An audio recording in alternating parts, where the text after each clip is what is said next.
L-Speaker tal-Kamra Anġlu Farrugia iddikjara li l-Gvern kellu jżomm il-ftehim li kellu mal-Oppożizzjoni, meta minflok iddeċida li jaġġorna l-Parlament għall-10 tim sħaħ bla avviż bl-iskuża tal-elezzjonijiet tal-Parlament Ewropew u l-Kunsilli Lokali.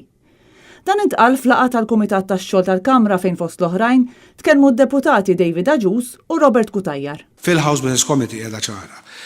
Dak li jiġi miftiem għandu jiġi rispettat. Jena san niċċaqla minna dik il-pożizzjoni. David Agius qal li l-Oppożizzjoni lesta ma tidħolx għall-Kumitat tax-Xogħol tal-Kamra jekk il-Gvern jerġa' ma jonorax il-ftehim mill-ħuq. Dak li jkun miftehim tal-Kumitat, jekk ma jinżamx mill-Gvern, aħna ma nerġgħux nidħlu f'dan il-Kumitat. Għaliex dak ikun ifisser li m'għandhomx rispett lejn dan il-Kumitat, laqas lejk bħala ċermen ta' dan il-Kumitat li tmexxi dan il-Kumitat u laqas lejlhom l-istituzzjoni tal-pajjiż. Issa, jekk il-Gvern irid jiddiskuti u nibdlu dati, nibdlu kemm irid, imma biftehim.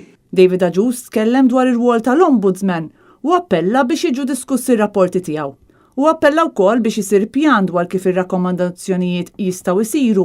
Il-Viċi Kap tal-Partit Nazzjonalista l-ħidma fil-Parlament ikkwota lill-Ombudsman li qal li r-rakkomandazzjonijiet li qed jagħmel mhux qed jingħataw widen.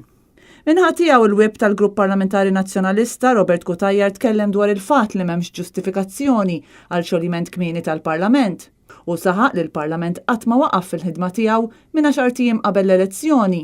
Fost it-temi li kellhom jiġu diskussi hemm il-liġi tal-protezzjoni tal-embrjuni li issa ġiet posposta wara li l-Gvern xogħol jabla avviż il-Parlament propju meta kellha tkun diskussa din il-liġi.